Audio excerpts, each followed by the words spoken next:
Hello friends, in the last video we discussed about the two types of signals, the continuous time signals and discrete time signals.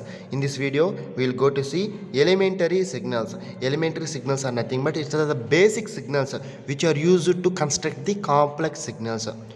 These are the basic standard signals which are used to construct the very complex signals. Okay. These elementary signals are also known as singularity functions. Singularity functions.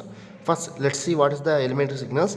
Elementary signals play a vital role in the study of systems and signals. It plays a vital role, that is nothing but important role in systems and signals analysis.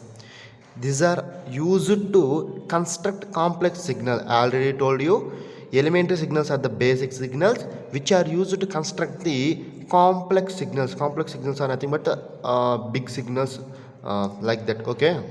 Some of the elementary signals are, we have some important standard basic elementary signals. Here those are unit step signal or function. We can call signal as a function also. Okay.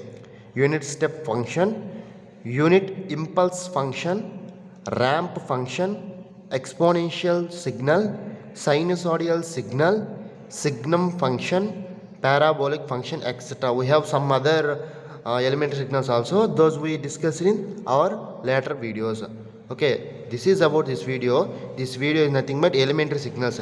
Elementary signals are nothing but basic standard signals which are used to construct the complex signals. These signals are very useful in order to analyze systems and signals.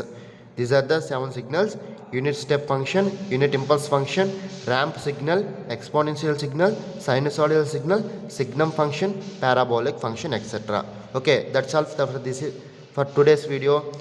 If you like this video, please click on like button and subscribe my channel, hit on bell icon.